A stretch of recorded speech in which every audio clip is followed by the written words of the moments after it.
Hello friend, मैं हूं अभिषेक मौर्य और आप देख रहे हैं कॉग्निटिव लर्निंग क्लासेज। इसमें हम जो है कॉग्निटिव लर्निंग क्लास में एक बायोलॉजी लेक्चर सीरीज को कर रहे हैं, जिसमें मैं इकोलॉजी टॉपिक पे आपको लेक्चर प्रोवाइड कर रहा हूं। इस इकोलॉजी के टॉपिक में हम ऑर्गेनिज्म और पॉपुलेशन चैप्टर को डिस्कस कर रहे हैं, जो कि 12th क्लास एनसीईआरटी का एक चैप्टर है इकोलॉजी यूनिट में। इसमें हमने अभी तक जो डिस्कस किया है उसमें आपको एबायोटिक फैक्टर और उनके इफ़ेक्ट को डिस्कस कर रहे हैं। तो इस सीरीज में एबायोटिक फैक्टर में जो है हम एक लास्ट एबायोटिक फैक्टर यानी सॉइल का क्या असर पड़ता है उसको डिस्कस करेंगे कि जो सॉइल है वो कैसे असर डालती है ऑर्गेनिज्म के इकोलॉजिकल ऑर्गेनाइजेशन पे। तो फ्रेंड्स, देर न करते हुए हम लेक्चर को स्टार्ट करते हैं। इससे पहले मैं लेक्चर को स्टार्ट करूं, आप लोगों से एक रिक्वेस्ट है कि अगर आप इस चैनल पर न्यू हैं तो इस वीडियो को लाइक और सब्सक्राइब करिए और बेल आइकन को प्रेस करिए। कमेंट थ्रेड में मुझे इससे रिलेटेड जो है अपने जो भी एक्सपीरियंस है उसको बताइए और डिफरेंट मीडिया प्लेटफार्म पे चैनल के लिंक को शेयर करिए ताकि ज़्यादा से ज़्यादा लोगों के बीच ये सर्कुलेट हो सके। तो फ्रेंड्स, देर न करते हुए हम स्टार्ट करते हैं। जो आपका टॉपिक है, हम सॉइल को ले रहे हैं एज एबायोटिक फैक्टर और इसको देखेंगे कि ये कैसे असर डालता है। तो जैसा मैंने आपको समझाया था कि देखो, जो सॉइल आज का है, सॉइल है एबायोटिक फैक्टर, ठीक है। सॉइल है एबायोटिक फैक्टर। तो सॉइल होता क्या है, इस बात को थोड़ा सा आप पहले समझ लो। सॉइल कैसे असर डालेगा, जैसे हमें जो चीज़ पढ़नी है वो पढ़नी है ऑर्गेनिज्म पे इसका क्या असर होगा।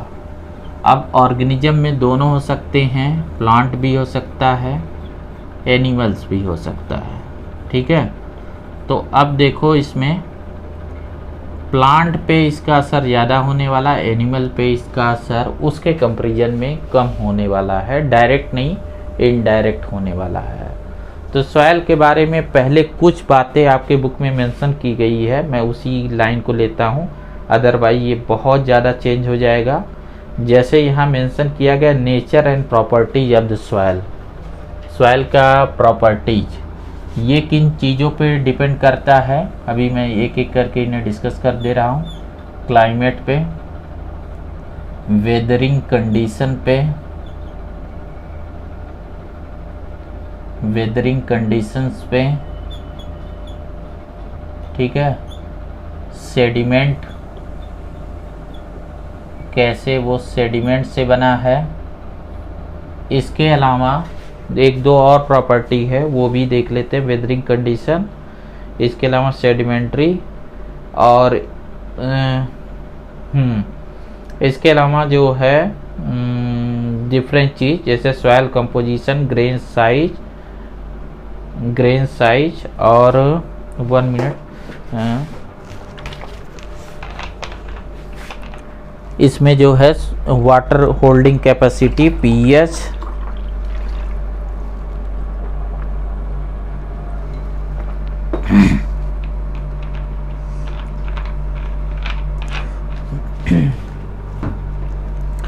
देखो क्लाइमेट, वेदरिंग कंडीशन, सेडिमेंट, इसके अलावा कैरेक्टरिस्टिक्स ऑफ द सॉइल। ये क्या चीज़ होता है, कैरेक्टरिस्टिक्स ऑफ सॉइल में कई चीज़ें हैं, जैसे कि पीएच, पार्टिकल साइज, परकोलेशन या वाटर होल्डिंग कैपेसिटी, ठीक है, वाटर होल्डिंग कैपेसिटी,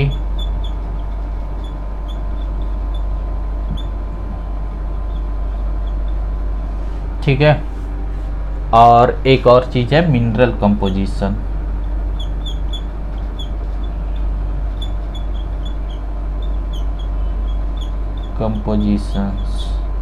मैं एक बार चेक कर लूँ कुछ और छूट तो नहीं रहा है, फिर आपको एक एक करके डिस्कस करते। पीएच, मिनरल कंपोजिशंस,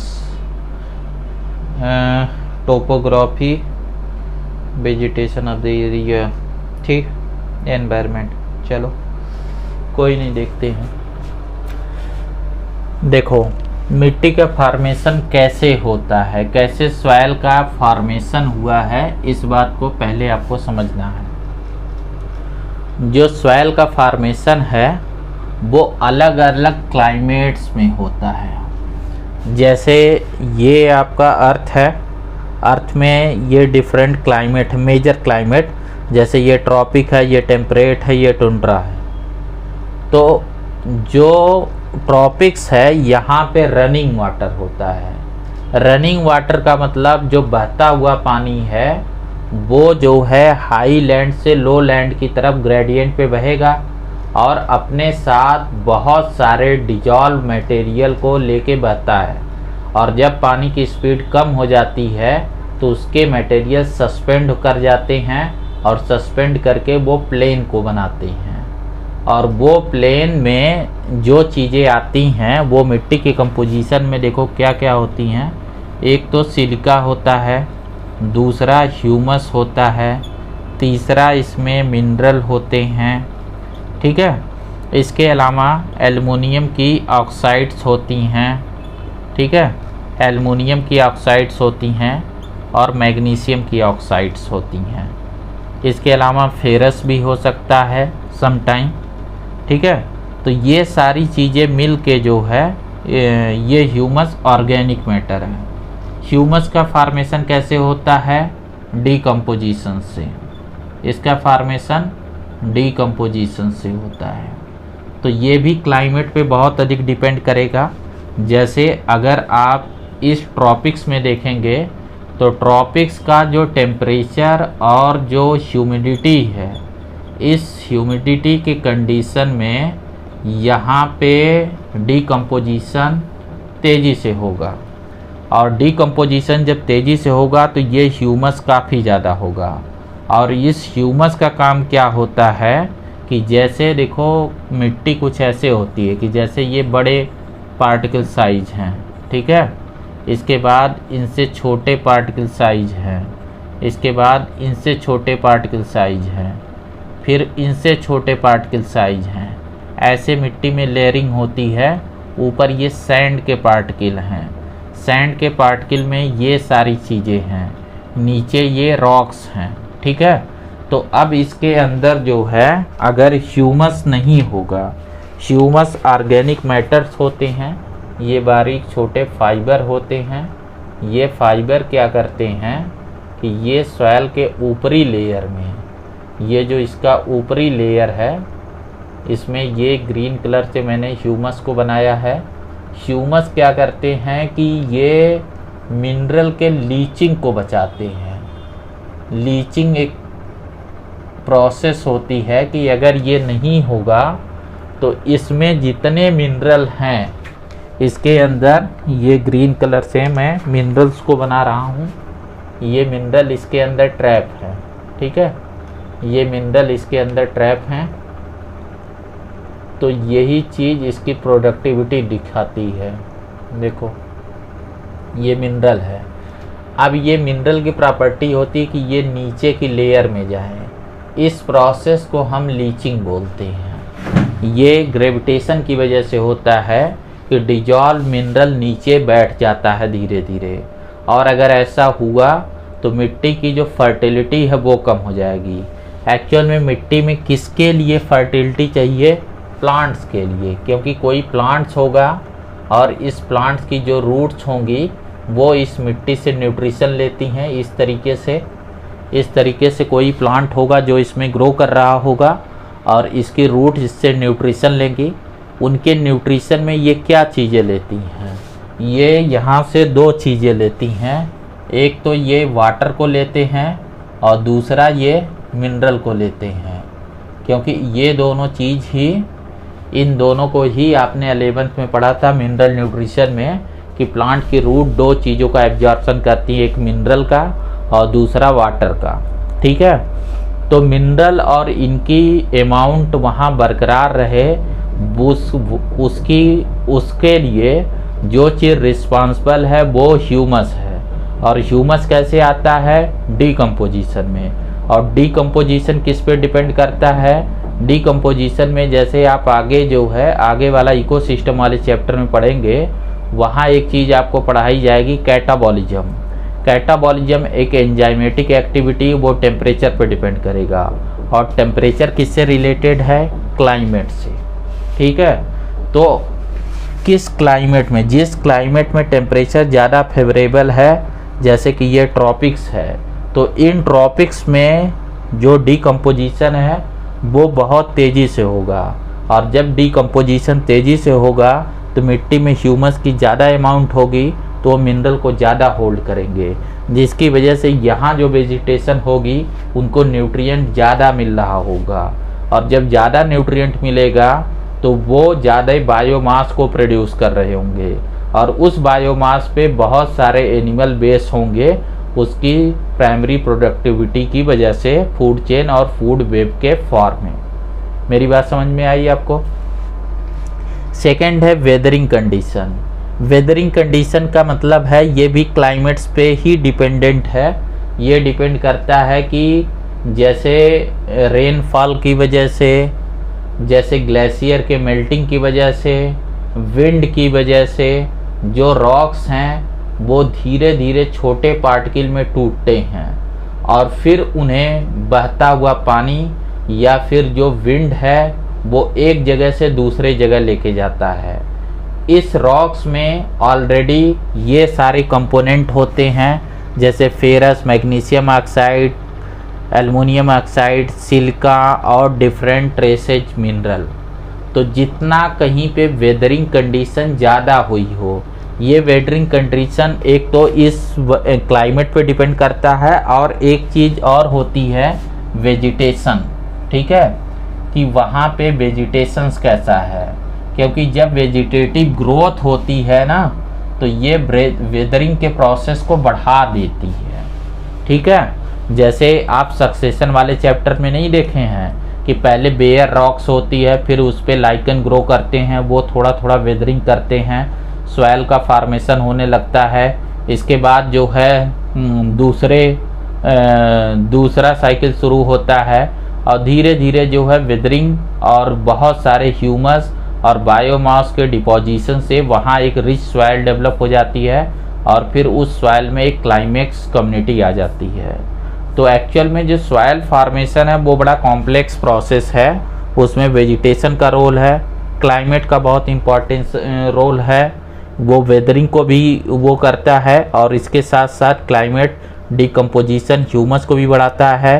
सेडिमेंट जो है, जो बहता हुआ पानी है, वो अपने साथ बहुत सारा डिपॉजिट लेके आता है, जिसमें मिनरल, सैंड्स, ये सारी चीज़ होते हैं। जब इसमें ह्यूमस भी होता है, जो पानी के अंदर जो ऑर्गेनिक मैटर होते हैं उनकी सड़ने की वजह से जो ह्यूमस पैदा होता है, इन सब की वजह से सॉइल फॉर्मेशन होती है। और जब सॉइल बनती है तो एक सॉइल को दूसरे सॉइल से हम अलग करते हैं इन कैरेक्टरिस्टिक्स के बेसिस पे।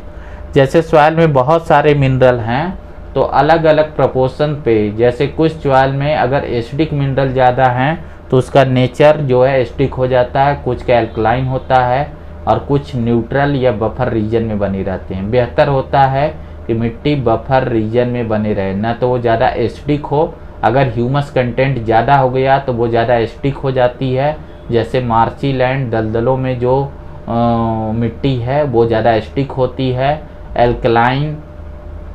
एल्कलाइन जैसे कि जहाँ जो है जो डेजर्ट में लैंड है वो ज़्यादा एल्कलाइन नेचर की है, क्योंकि पानी उड़ गया, पीछे बहुत सारा साल्ट छोड़ दिया।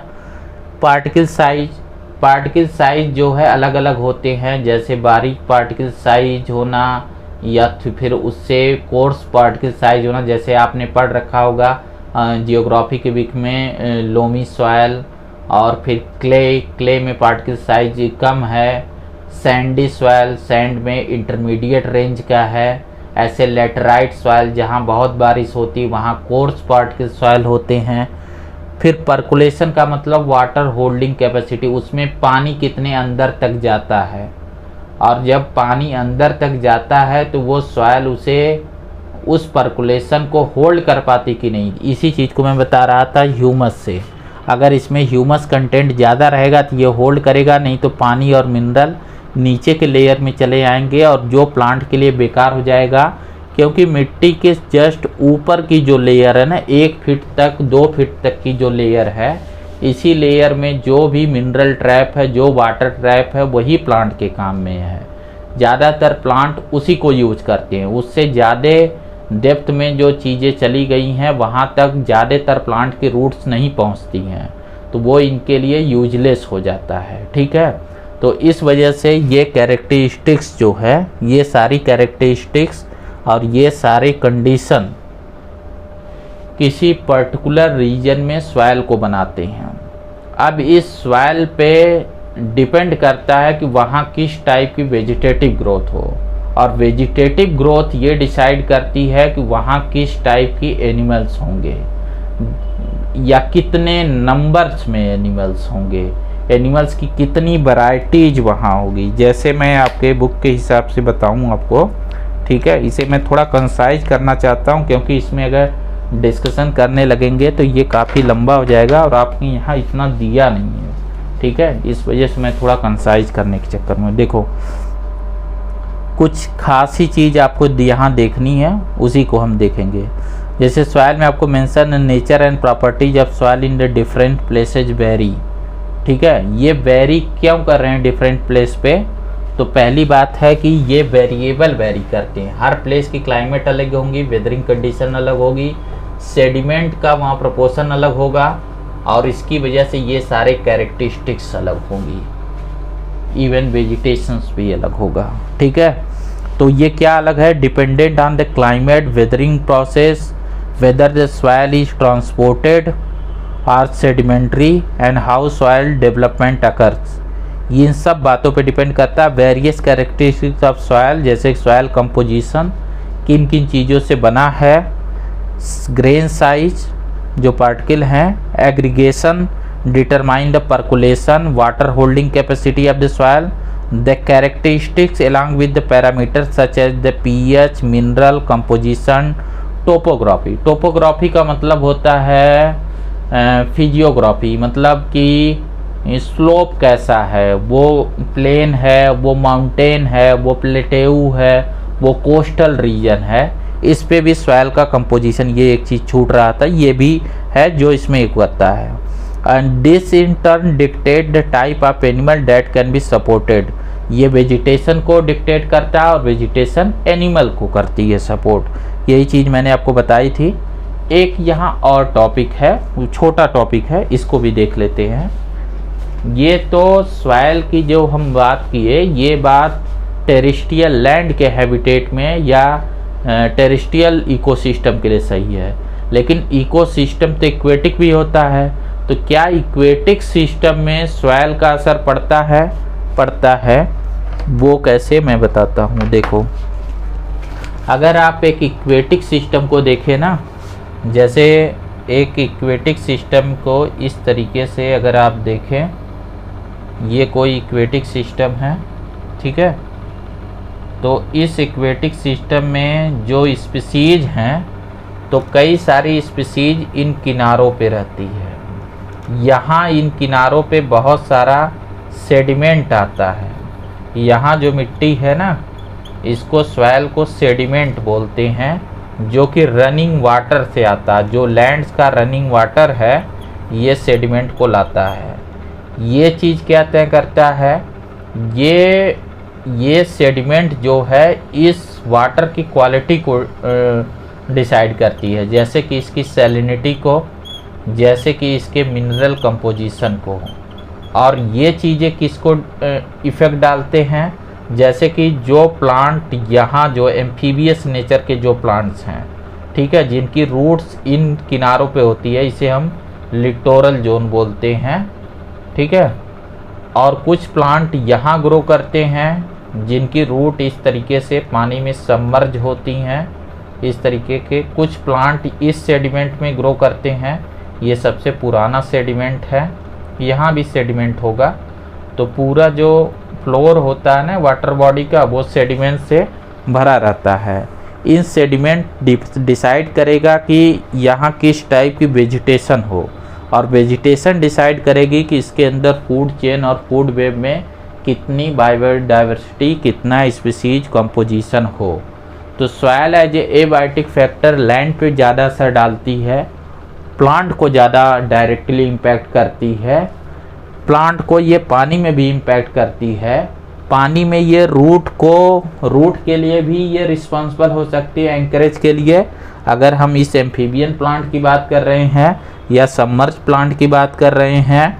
इसके साथ साथ जो पानी का मिनरल कंडीशन है, जैसे आपने एक चीज़ पढ़ा होगा ना, यूट्रोफिकेशन, ठीक है, ये जो यूट्रोफिकेशन आपको मेंशन किया गया है, उसमें क्या मेंशन किया गया है कि जैसे एग्रीकल्चरल लैंड में जो मिनरल फर्टिलाइजर यूज किए जाते हैं, जैसे कि नाइट्रोजन और फास्फोरस, जिनकी एक्वेटिक सिस्टम में बहुत डिफिशियंसी है, तो अगर आसपास के खेतों से जो फील्ड है एग्रीकल्चरल लैंड, वहाँ से जो रनिंग वाटर है किसी तालाब में बहुत सारा, वहाँ पे अगर वो मिनरल पहुँच जाते हैं तो वहाँ प्लांट की अचानक से ग्रोथ होती है। एक्वेटिक सिस्टम में जो प्लांट सबसे अधिक हैं वो एल्गी हैं, तो उसको हम बोलने लगते हैं एल्गल ब्लूम, ठीक है।